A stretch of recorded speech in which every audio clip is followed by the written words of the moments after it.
Liposuction कराने के बाद कंप्रेशन गारमेंट्स पहनना बहुत ज़रूरी है। मेरी जितनी भी वीडियोस मैंने बनाई है और मैं जितने भी पेशेंट से मिलता हूँ लाइपोसक्शन कराने से पहले, लाइपोसक्शन कराने के बाद, मैं उनको बार बार स्ट्रेस करता हूँ कि कंप्रेशन गारमेंट्स आपको 1 महीने के लिए 24 घंटे सोते वक्त जागते वक्त पहनना है। इसको उतारना है तो सिर्फ नहाने के लिए उतारना है। इस वीडियो में मैं डिस्कस करूँगा कि कंप्रेशन गारमेंट्स आखिर इतने इंपॉर्टेंट होते क्यों हैं, क्या ज़रूरत है इन कंप्रेशन गारमेंट्स को पहनने की और क्यों इतना नेसेसरी होता है मेरे पेशेंट्स को इस इंस्ट्रक्शन के साथ कंप्लाई करना।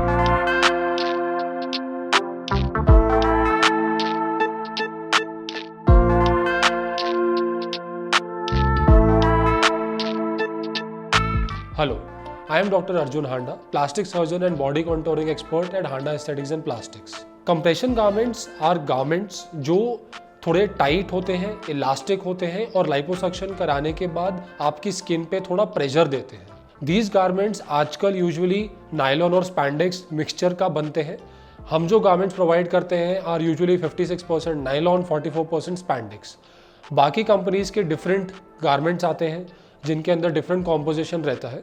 कॉम्पोजिशन इतना मैटर नहीं करता जितना प्रेशर मैटर करता है, बिकॉज जो मेडिकली स्टैंडर्डाइज कंप्रेशन गारमेंट्स होते हैं उनके अंदर पर यूनिट एरिया एक स्टैंडर्ड प्रेशर जाता है जो हमारे लाइपोसक्शन करने के बाद नेसेसरी होता है।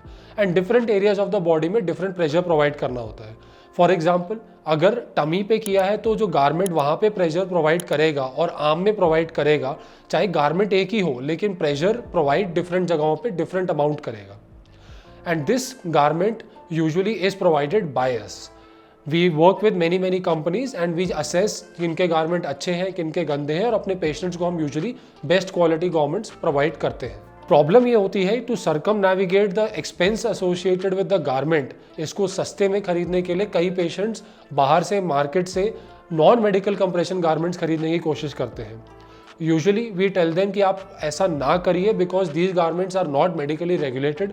आई can not promise you the results if you buy these unauthorised medically standardised garments. So that is why it is very important to buy the garments which are medically standardized from an authorized dealer. That is the first part about the garment quality. The second thing कि garment पहनना आखिर इतना ज़रूरी क्यों है, तो इसके लिए ये समझना ज़रूरी है कि जब हम लाइपोसक्शन करते हैं तो हम स्किन और मसल के बीच का जो फैट होता है लेयर, उसको हम निकालते हैं। तो जब हमने वो फैट निकाल दिया तो ऑब्वियसली एक एम्प्टी स्पेस क्रिएट हो जाती है between the skin and muscle, जो इवेंचुअली बॉडी हील अप करती है और क्लोज करती है। But in the mean time जब तक ये बॉडी क्लोज करेगी, जिसको यूजुअली 3 हफ्ते लगते हैं, चांसेस होते हैं कि इस लेयर के अंदर बॉडी फ्लूइड इकट्ठा कर ले। और अगर ये फ्लूइड इकट्ठा हो जाए तो बड़े सारे कॉम्प्लिकेशंस हो सकते हैं, such as seroma which is collection of this fluid. Seroma की वजह से वहाँ पर ज़्यादा रिएक्शन करेगी बॉडी और ज़्यादा हार्ड टिश्यू बनेगा जिसको हम बोलते हैं फाइब्रोसिस, जिसकी वजह से स्किन बहुत ज़्यादा अजीब सी पत्थर की तरह दिखेगी और देखने में बहुत ही अननेचुरल और बहुत ही वियर्ड सा लुक होगा। और इसको ठीक करना बहुत एक्सट्रीमली डिफिकल्ट होता है। थर्ड थिंग, जहाँ पे भी पानी इकट्ठा होगा वहाँ पे पेशेंट को पेन ज़्यादा होगा। ये पेन इतना ज़्यादा होगा कि पेशेंट फिर उसे टॉलरेट नहीं कर पाते और इवैक्यूएशन ऑफ सिरोमा थोड़ी इमरजेंसी बन जाती है। तो हमारे पास आते हैं, फिर हमको इंजेक्शन से इसको एस्पिरेट करना पड़ता है। तो ये सिरोमा का कॉम्प्लिकेशन प्रिवेंट करने के लिए कंप्रेशन गारमेंट पहनना एब्सोल्युटली मस्ट है। एक और नॉट वेरी कॉमन कॉम्प्लिकेशन जो सिरोमा के साथ हो सकता है वो ये है कि सिरोमा इन्फेक्ट हो सकता है, फिर वहाँ पे एब्सेस बन जाएगा, दैट इज पस इकट्ठी हो जाएगी। इसीलिए इसको प्रिवेंट करने के लिए, स्किन को चिपकाने के लिए अंडरलाइन टिश्यू से स्मूथली यूनिफॉर्मली एक कंप्रेशन गारमेंट पहनना बहुत ज़रूरी है। Coming back to the point कि मैंने बोला कि non medically authorised compression garment मत लेना बिकॉज उनके अंदर प्रेशर रेगुलेटेड नहीं होता, स्टैंडर्डाइज नहीं होता। तो इसमें प्रेशर कम हो जाए तो पानी इकट्ठा हो जाएगा, और अगर प्रेशर बहुत ज़्यादा हो तो ब्लड सप्लाई जो स्किन की होती है वो कट ऑफ हो जाती है एंड देन स्किन के मरने के चांसेस बढ़ जाते हैं। That is why a standardized medical compression garment has to be purchased from an authorized dealer, और या तो अपने प्लास्टिक सर्जन से ही बात करें जो आपको सोर्स करके गारंटी करके वो गारमेंट देंगे कि yes this is a good quality garment.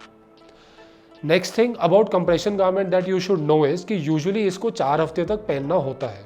4 हफ्ते के बाद कभी कभार कहीं पेशेंट्स में इसको 2 हफ्ते के लिए एक्स्ट्रा रिकमेंडेशन हम देते हैं। ये इसलिए बिकॉज हर पेशेंट की healing time, healing duration different होता है। जिन पेशेंट्स की हीलिंग टाइम ड्यूरेशन अच्छा है, यूजुअली 4 वीक्स में मोर और लेस उनको उसके बाद पहनने की ज़रूरत नहीं है, 4 हफ्ते में सारी हीलिंग हो जाती है। कई पेशेंट्स होते हैं जो जब 4 हफ्ते के बाद डिसकंटिन्यू करते हैं कंप्रेशन गारमेंट को, तो नेक्स्ट 2 या 3 डेज में उनकी स्वेलिंग रिबाउंड करती है, वापस आती है। इस कंडीशन में हम उन्हें बोलते हैं कि आप अनदर 2 वीक्स के लिए गारमेंट पहन लीजिए। But more than 6 weeks usually ज़रूरत नहीं होती कंप्रेशन गारमेंट पहनने की। But at the end of the day ये पेशेंट पे इंडिविजुअलाइज करना होता है, and at the end of the day ये हर प्लास्टिक सर्जन का अलग रेजिमेन होता है। सो आपको अपने प्लास्टिक सर्जन को सुनना चाहिए जब तक वो बोले कंप्रेशन गारमेंट पहनिए। Thank you for watching this video. I hope I have answered some of your questions regarding compression garment. अगर आपको वीडियो अच्छी लगी तो प्लीज़ लाइक करिए, हमारे चैनल को सब्सक्राइब करिए, एंड अगर कोई डाउट हो तो प्लीज़ कमेंट सेक्शन में मेंशन करिए। Thank you.